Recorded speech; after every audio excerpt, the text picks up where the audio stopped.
What is going on, guys? It is your boy Cash, and today we are here with the boss dungeon. But actually, funny enough, I actually have all of them.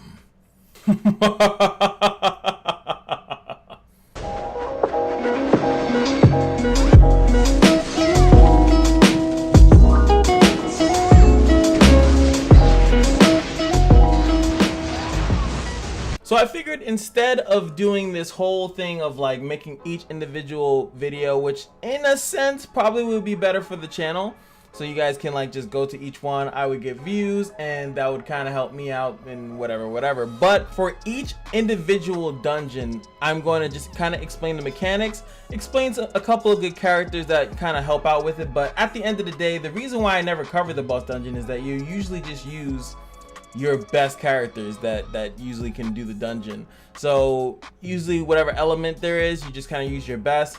But there are some tricks of the trade, as I'll show you guys in these little videos. Now don't make me commit to knowing which ones actually came in the order first. I'm doing this off of memory. I don't remember. I didn't date them. I just named them by the dungeon. So the first one I'm going to go over is the light dungeon. So each thing that they have here, the attack booster, each one has that. And then the next thing that they have is something more specific to it, is going to be the wax spit. Increases damage to an enemy and two adjacent enemies, aka a cone spits wax to poison and blah blah blah. So pretty much this one poisons you. You guys probably already know what some of this stuff does, but I'm gonna go over it anyway. Next up is the silent spore. Silence the enemy at the start of the turn. No skills other than the skill 1 can be used. That's what silence does. Then the wax shower is another move that the character used, and that is actually an AoE poison that they put on. And then last but not least, it has the critical strike booster. Now, one thing that I'm going to show when I'm demonstrating the actual fighting aspect of it is that all these things are not active in the beginning of the fight. They progressively become active as the fight goes on longer. And then last but not least, the boss's weakness, which is increases damage taken if taunted. So this character takes more damage if it is taunted. So I'm gonna go over a couple of, I'm just gonna showcase a little bit of the fight here. They also have recommended rankings if you guys are interested in that. I don't really click on it because I think it will change over time as characters get released. But obviously most people have a good Momo, Amon, or you know, Christian, Yang. Those are pretty much, and Yang is a newer character. So let's say if I would have made this like a couple months ago, you know, you would have probably been like, oh, well, what about Yang? Is she good? So that's why I kind of don't want to necessarily, I won't show these anymore. I'll maybe briefly go over them. So yeah, Amon is the taunter. Yang, I have Yang in there because she's going to be next to the taunter. Yang is really good because she pretty much keeps hitting back. If you invest it into her S2 a little bit, she will also taunt, but you can also just give her the taunt rune set. So you can, you know, you don't have to do that. And everyone to the left. So whoever is your taunter, you want to keep them to the 1 or the 5 slot. So the reason why is because they taunt. Any cone attacks will only hit one character. In comparison, if you put them in the 2, 3, or 4, then they'll hit 3 characters. So you put it in one of the corners. Now the reason why I'm also putting it next to Amon, because he's the taunter. He has a really good taunt rate, at least mine does. And then they're going to taunt, and then it's going to hit Yang. Yang is also going to counter, and then Amon has other counters. And so when the boss does AoE, they're all counter. And we have Lucy in there because I think she's one of my well-built ones. Tesla is for DPS. And then, of course, Momo on the leader because of DPS.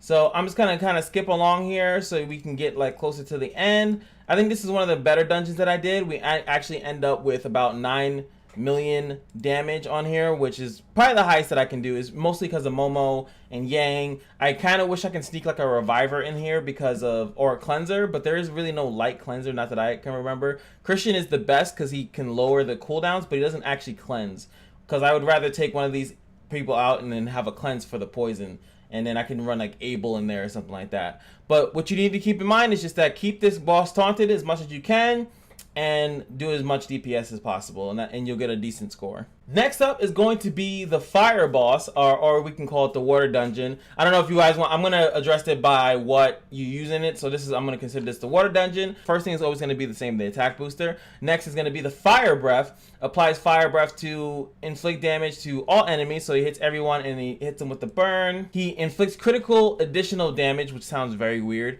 when attacking a burned target. So obviously you want to get the burns off if you want to survive longer.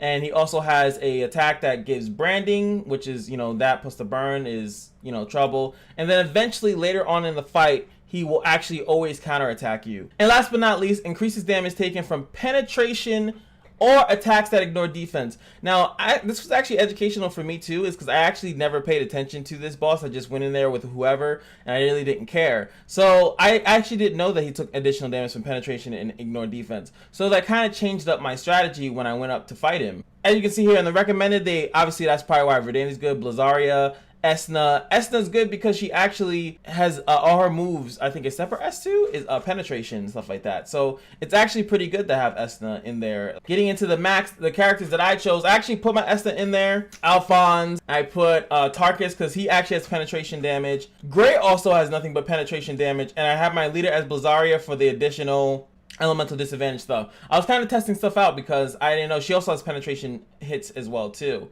So as you can see throughout the fight, you can kind of hit him with whatever. It doesn't really become a burden. Usually I run Karen, but I wanted to see how much DPS I can kind of accrue utilizing the ignore defense and the penetration thing to see how high I can get. I don't think I got necessarily too high in this fight, but it was something that I really wanted to test out. So then we got up to 4K, and then Alphonse was the last one standing. He pretty much tanks everything. Same strategy. Keep him in the 5 slot so he can pretty much tank everything and allow my other characters to the left of him to pretty much pop off.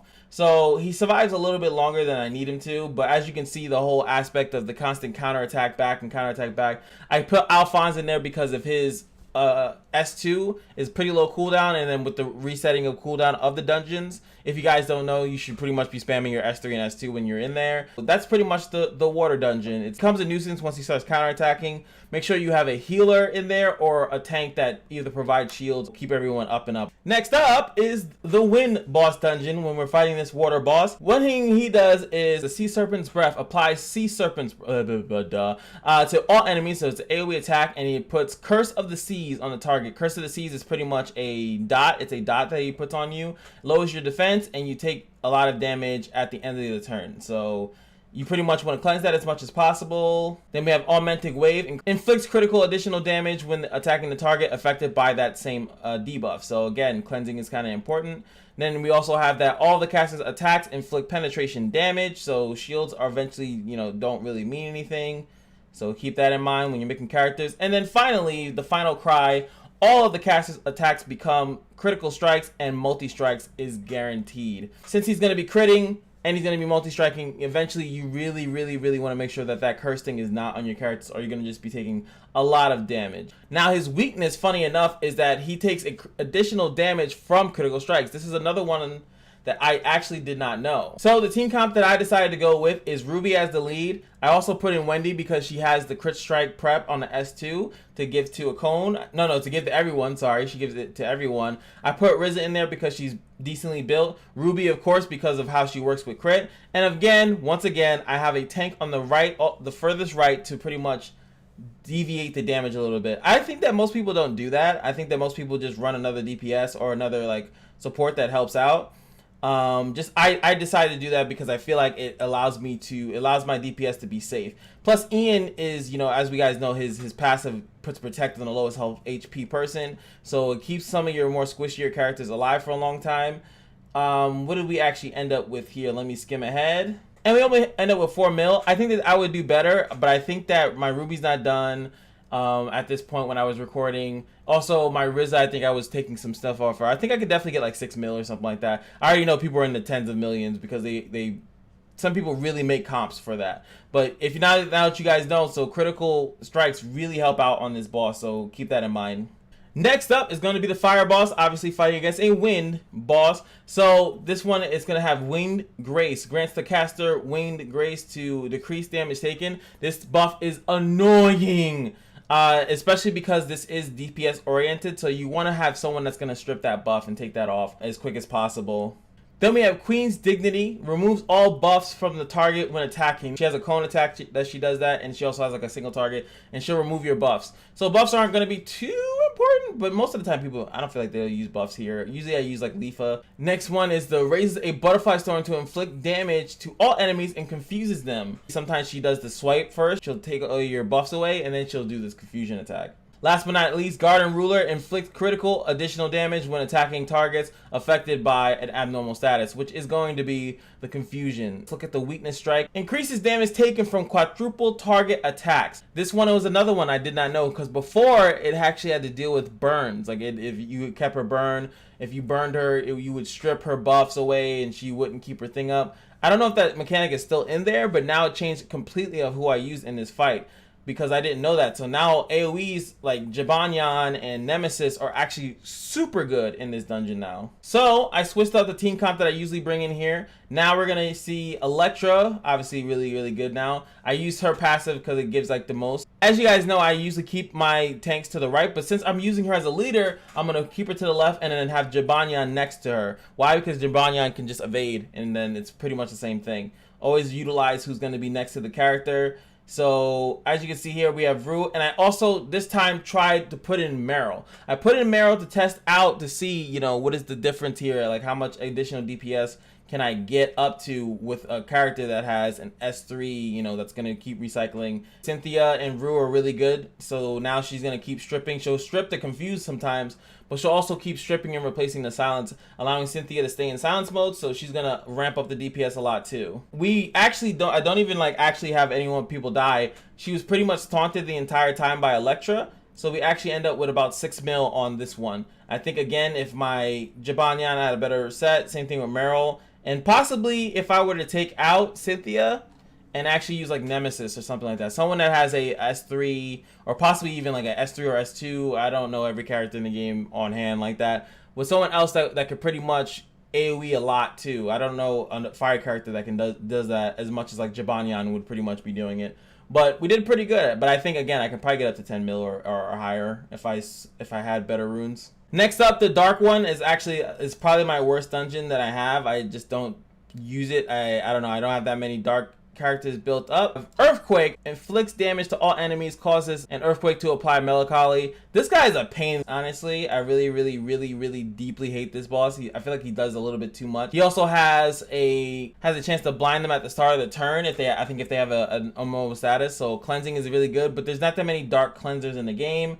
So good luck with that, because he hits AoE. Every time he hits, it's always AoE. So it's really annoying. You pretty much have to rely on some type of dodge mechanic or something like that. And then we also have this, which is one of his newer things, is that he has the ability to give out Defense Crush, which as you guys know, I absolutely hate because you pretty much waste turns with Defense Crush. As the fight progresses, he gets the multi-strike booster where he's always going to multi-strike. So again, just super annoying. That he's just killing you, he's stopping you from using your skills, he's stopping you from actually hitting because you get blinded. But the coup de grace is that he actually takes additional elemental disadvantage damage, which is weird because you can't bring in any other element besides dark in here. Whatever, but as long as you have it actual damage over time. So you have to make sure that obviously you're going to be using the boy Ashley, most people are. But if you have any other curse, the characters that put curse like Nyx and Mary, if you have anyone with the hero talent, like with the burn or anything, anyone that puts some type of damage over time, everyone should be doing that so you have more damage. And then of course 5 members in. The team I got in there is obviously not super optimal, but you don't need to add any additional people putting dots because Ashley will pretty much keep the dot on them. I didn't bring a tank in this time. Like I said, normally I would have, but I really was just kind of messing around here. My Margarita should be like Claude, but my Claude's not built for his S1 to taunt successfully. And oh yeah, what am I talking about? Taunting means nothing because every time he hits, it's AoE. So you can't really like lead him into a corner like I was doing all the other bosses so far. So you pretty much need to have everyone that can hold their own. So we have Etika just to revive, and she does do her S3, does do damage decrease, AoE, once people start dying.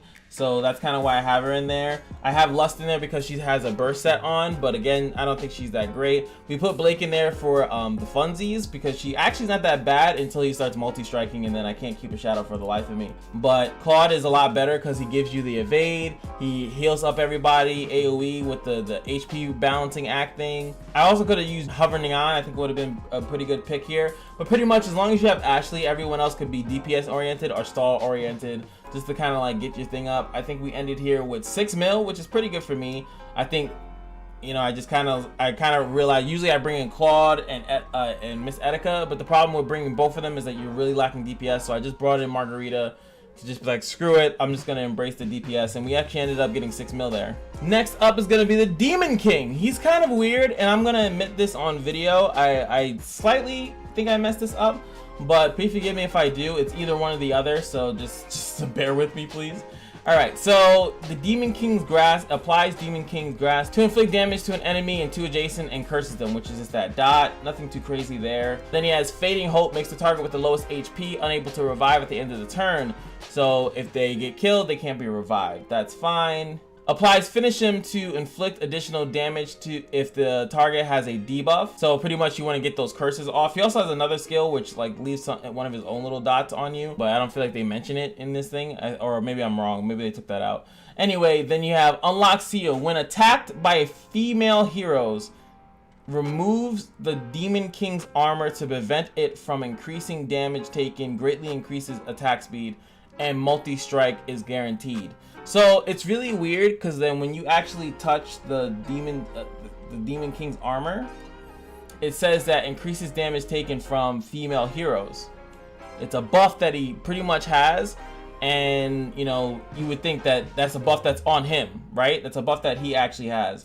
So it also says here in the weakness is that it gives him the Demon King's armor to the affected hero at the start of the turn, which is him, and increases damage taken if then. So we pretty much know when we read the other thing, which is kind of like it's kind of weird that they didn't put that in the actual weakness thing. So when he's attacked by female heroes, it removes the armor to prevent it from getting like, so from the way that I'm reading that, if you don't bring in any females, this thing will keep stacking and get stronger. But as females keep hitting him, he will take more damage because that's just what it is, and it's a passive that's on him that doesn't go away.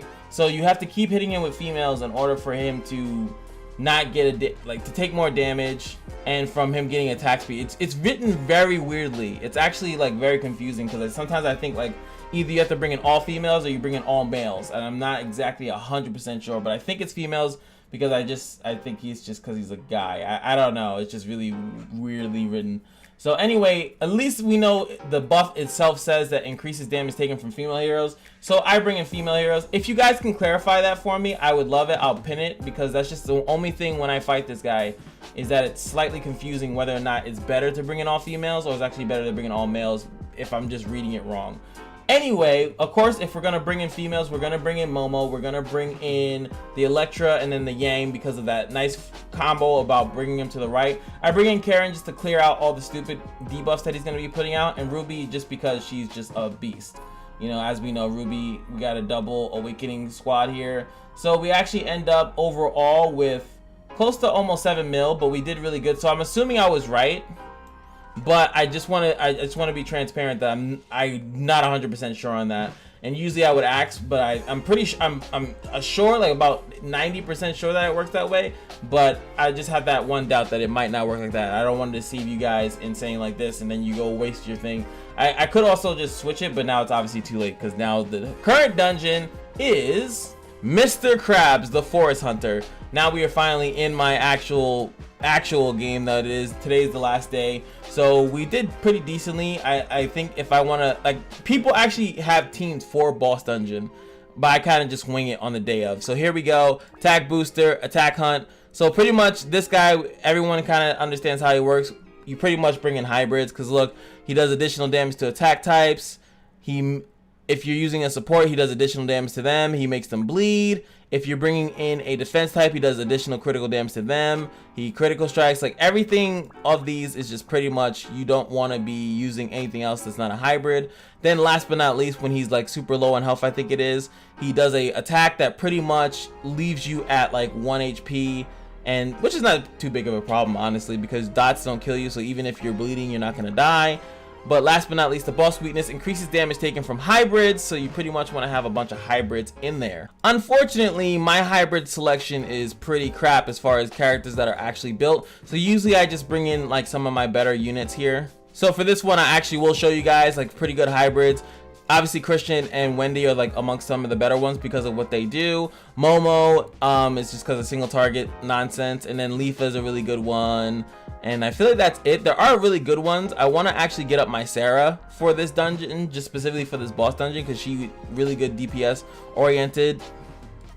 Kali is really good as well.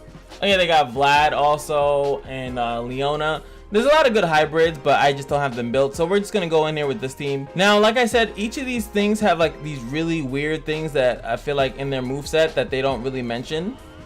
So when it comes up, I'll let you guys know. There it is. So he has this thing where he like takes a turn off and then he brands himself, making him do additional damage, but when you hit him, he immediately counterattacks. I feel like I didn't say that somewhere. Maybe I'm messing, maybe I messed it up. But now, sometimes just like, oh, maybe I should, you know, not attack him this. But most of the time, people will just attack. Especially if you have like some type of protection or damage immunity. So maybe there, I'm dumb. I should have just S2'd with Electra so everyone else can attack freely. And then once he actually is done attacking, he'll, you know, go back to normal. You can just hit him with a bunch of stuff.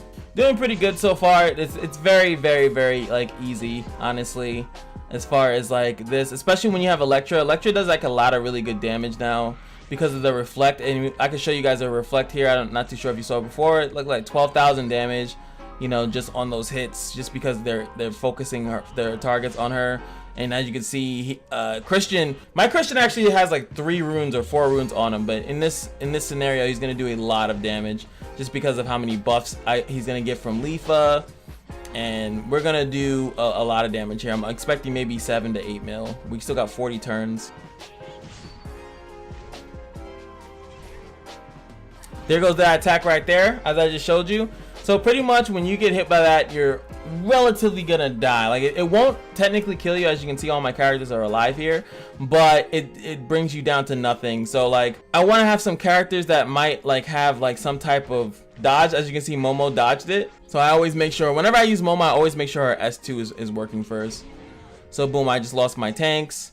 So I maybe could have switched these two, so they would have killed Leafa, and Leafa would have spread her happiness to everybody. Bye, Leafa. Oh, killed both of them.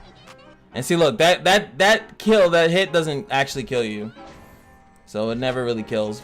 That'll kill though. So we ended up with 8.5 mil. And I think a little bit better setup so you can do that. And oh, by the way, don't worry about daily rank. That changes. It's what is it? Wait until the reset hits. Quickly do your boss dungeon if you want to like feel good about yourself. Like, oh look, I'm top 100. That's pretty much it, guys. Pretty much. Hopefully that if you guys never clicked on these, I know sometimes people might just go recommended and then, you know, that's all they're gonna do. But I hope that me breaking it down and kind of showing you some team comps might help you a little bit. Someone requested this from me, one person, you know, but I felt like that one person's request was good enough. I don't remember. I'm not searching it. There's people that wish me a happy birthday and a bunch of stuff, and I'm not searching for that one comment. But I do appreciate that person because there are still people coming in new to the game. The reason why you want to do the boss dungeon, I should have said this in the beginning of the video, but I'm a numcakes, is that you get crystals. So tomorrow, everyone, on Sunday, you're going to get crystals based on your performance. So that's why you pretty much do the boss dungeon, and you want to get a decent grade. Hope you guys enjoy. If you guys have any questions or additional tips of anything that I left out, like I said, if it's really important, if it's really good, I'll pin the comment, especially if it has to do with the Demon King. I'm pretty sure it's right. You bring a bunch of female characters in there. When I was looking through it, it was like male, female, male, female, male, female. So people just bring in whatever they want into that fight, and they, you know, it doesn't really matter. Or are you actually supposed to bring in male, female to like let it build up a little bit and then use a female to like take it off after? I freaking don't know, but whatever. Anyway, remember one very important thing is that every day at the Kashino is your lucky day, and I'll see you guys in the next video. Peace.